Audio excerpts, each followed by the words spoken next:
Fala aí, galera, meu nome é Maria Helena, sou professora de inglês e hoje eu trouxe para vocês uma aula super especial, tá? Então é uma aula introdutória para qualquer pessoa que quer começar o curso, para formação de militares. Então, formação de sargento, formação de aprendizes, formação de oficiais, isso é o básico, o mais importante para você saber. E a gente vai começar falando sobre os enunciados, Por que os enunciados são importantes? Se você não entende o enunciado de uma questão, você não consegue resolver aquela questão, Então você precisa saber, e estar atento a essas expressões aqui. Então, por exemplo, se lá na sua prova aparece a expressão closest meaning, o que isso significa?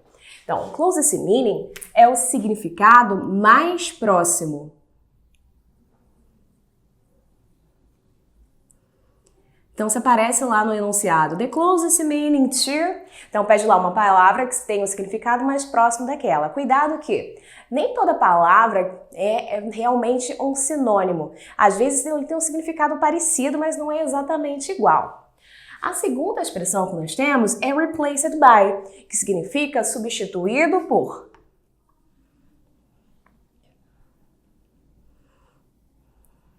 Em seguida, according to, geralmente vem junto com algum texto. Então, de acordo com o texto ou de acordo com o autor. Então, according to, de acordo com. Underlined word. Underlined é a palavra que vem sublinhada. Word, palavra, underlined, sublinhada. Então, palavra sublinhada.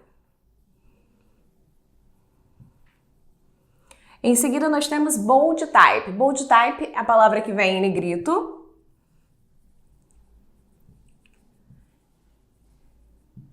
E por último, highlighted word é uma palavra que possa vir destacada. Esse destacado pode vir em itálico, pode vir em negrito, pode vir sublinhado.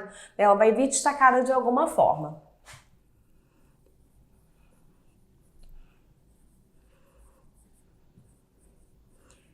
Então, basicamente é isso, galera. Toda vez que a gente tem um enunciado, é bastante importante vocês prestarem atenção a essas expressões. Closest meaning, significado mais próximo. Replaced by, quando você pode substituir por alguma outra palavra. According to, de acordo com o autor, de acordo com o texto. Underlined word, vai ser a palavra sublinhada. Bold type word, palavra em negrito. E highlighted word é a palavra destacada. Seguindo o nosso próximo assunto, são as palavras transparentes. O que é uma palavra transparente? É uma palavra que se assemelha às palavras do português. Por exemplo, a palavra é different. A palavra different significa diferente, E ela é bem parecida com o português. Qual o problema nisso? Cuidado que a gente tem tanto palavras que são transparentes quanto palavras que são falsos cognatos. O que é isso? Então, a palavra transparente é essas palavras que parecem com o português e de fato são. Já um falso cognato é uma palavra que parece, mas não é. Então, isso pode atrapalhar você durante a sua prova. Mas a gente vai ter uma aula especial só sobre isso. Vou dar só um exemplo. Por exemplo, eventually. Essa palavra significa finalmente. Mas ela parece com eventualmente, mas não é, tá? O significado dela é finalmente. Então, existem palavras transparentes e palavras que são falsos cognatos. E agora nós vamos falar sobre os tipos de textos. São os types of texts. O primeiro tipo de texto que nós temos aqui é evaluate. O que é isso? É um texto que visa te avaliar. E nisso a gente pode encontrar, por exemplo, as provas, testes, exams. Qual o propósito de uma prova, de um exame? O propósito deles é te avaliar, te dar um conceito. Depois, inform. Aqui nós encontramos newspaper.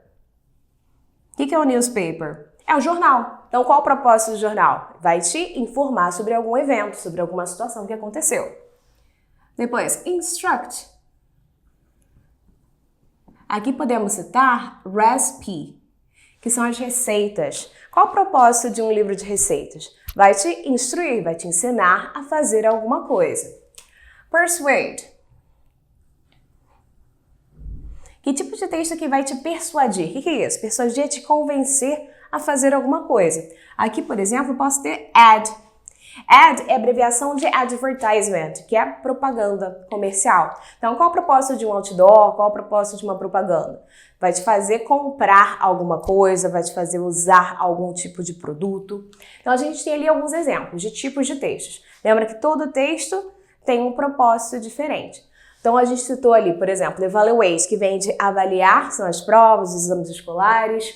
Inform, newspaper, que é o jornal, né? O jornal visa te informar sobre algo. Recipe, a receita, procura te instruir, te ensinar a fazer alguma coisa. Ad é a propaganda, né? Persuade você, busca com que você compre alguma coisa, que você utilize aquele produto.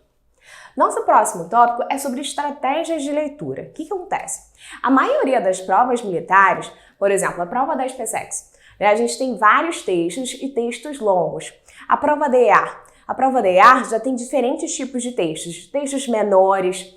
A prova da AFA, a gente tem um texto bem longo, né, em um único texto, às vezes com praticamente uma lauda completa. Texto da ESA, né, um texto um pouco menor, mas mesmo assim requer interpretação. Então, em todas as provas militares, no geral, mesmo ITA, INE, né, a gente precisa de ter estratégias de leitura para vocês conseguirem entender aqueles textos. Não necessariamente vocês vão precisar ler um texto por inteiro na maioria das vezes. Se você olhar primeiro os enunciados de cada pergunta, já te facilita na hora de você interpretar aquele texto. Por quê? Você já vai direto com um objetivo.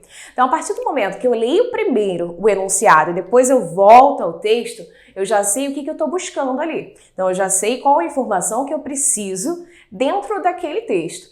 E muitas vezes vocês não precisam ler ele inteiro. Por quê? Dentro do próprio enunciado, eu tenho lá citando, na linha tal do parágrafo tal, ou no parágrafo tal, a palavra sublinhada dentro do texto, a palavra em negrito dentro do texto. Então, com isso, você já economiza tempo para as próximas questões, ok? Então, vamos lá. As duas estratégias de leitura mais importantes que nós temos são scanning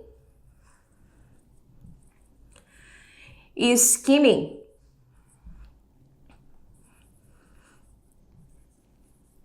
Que estratégias são essas? Por exemplo, quando você passa na frente de uma banca de jornal, não necessariamente você vai ler aquele jornal por inteiro, né? Você vai ler justamente as manchetes, vai olhar para o que te chama mais atenção, né? As imagens, as letras maiores, tudo isso que vai te chamar a atenção. Então, isso seria o nosso scanning, que é quando a gente passa o olho pelo texto e a gente consegue buscar algumas informações mais básicas. Por exemplo, se você tem algum número, alguma porcentagem ou alguma data, o nome de um local, o nome de alguém. Então, são informações mais básicas, não necessariamente você precisa ler o texto por inteiro. Já o skimming é diferente. É quando a gente já vai para dentro do texto querendo um contexto geral. Você quer mais informações, você quer realmente se aprofundar dentro daquele texto. Então, a partir do momento que você vai fazer uma prova, você precisa ter em mente essas duas estratégias, o scanning e o skimming. De leitura contextualizada, quando você busca mais informações dentro daquele texto. A partir, por exemplo, do título, muitas vezes você já consegue identificar qual o propósito daquele texto. Então você já sabe, esse texto argumenta sobre geografia. É algo relacionado a doenças. É algo relacionado à biologia. A matéria de inglês é uma matéria interdisciplinar. Então a gente consegue encontrar textos de tipos diferentes, totalmente diferentes. Então a gente pode ter algum texto histórico, pode ter um texto relacionado à biologia. Então fiquem ligados nisso. A gente precisa ter em mente as estratégias de leitura para vocês conseguirem uma boa média na prova de vocês. Então basicamente é isso, gente. A gente tem aqui a nossa aula de introdução. O primeiro tópico que a gente falou foram sobre os enunciados, que são super importantes. Você precisa saber esses enunciados para você poder conseguir responder as suas questões. As palavras transparentes, que são aquelas palavras parecidas com o português, mas cuidado também, que nem toda palavra que é parecida com o português, de fato é português. Os tipos de texto. Lembra que todo texto tem um propósito, tem um objetivo diferente. E por último, a gente falou sobre as estratégias de leitura, que é aquela leitura contextualizada, quando você busca mais informações, mais dados dentro do texto, quando você se aprofunda dentro do texto. Já um outro tipo de leitura é quando você vai diretamente nos pontos, né? Quando eu tenho lá alguma data, eu tenho um número, tenho o nome de alguém, tenho o nome de algum lugar. Então, basicamente é isso, gente. Continua assistindo e no próximo vídeo a gente já vai ver a nossa primeira matéria.